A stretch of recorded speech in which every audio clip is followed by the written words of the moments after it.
We need to talk. Now. We lose you in London. Then you're back like nothing ever happened. Don't leave Belfast. We're not done yet. Everyone knows. It's his job to make you think he knows. I can't hold on any longer. I need the word now. I know the filmmakers have been really keen to make an apolitical thriller. Is that really possible, given it's such contentious subject matter? I think he has done, to his best of his ability, tried to strip the politics away from it and not tried to judge anyone too much.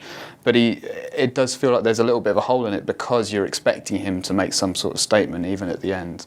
The fact that we're so closely tied in with this family would suggest to me that it has kind of swung one way, maybe awkwardly, but you're with Colette throughout her troubles and her own personal troubles, and you're with the family, and you see a lot with her older brothers, and they're two kind of high up guys in the IRA in the local community. So they are humanised, and you can't get away from that. And you very much see that her motivation is revenge for the death of her younger brother when she was about 8 or something. Although it's implied by the MI5 that he was killed by an IRA weapon, so there is that kind of two-sided, a bit of fog to it. But I think just the way it's shot is you are sort of invited to sympathise heavily with these people. It doesn't exist in a vacuum, does it? I mean, Marsh's background is in documentaries like Project Nim, and he did Man on Wire, which won the Oscar in 2008. So if you're being generous, you can say he's just shooting what you would have seen at the time, which was incredibly deprived estates and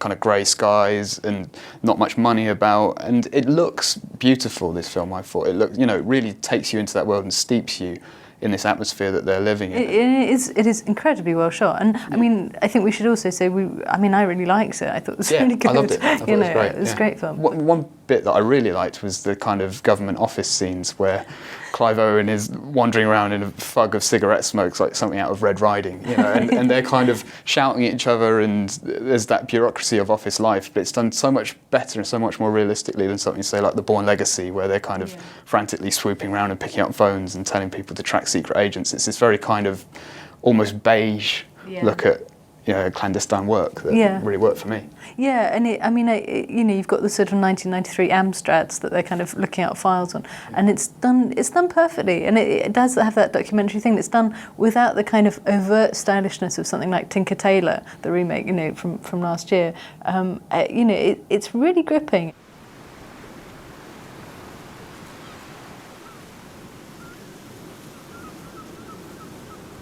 I got to take you out. It's just me, you understand?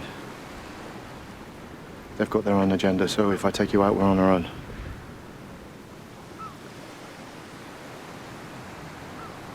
I'll need a few days. I can take you, boy, but nothing else, you understand?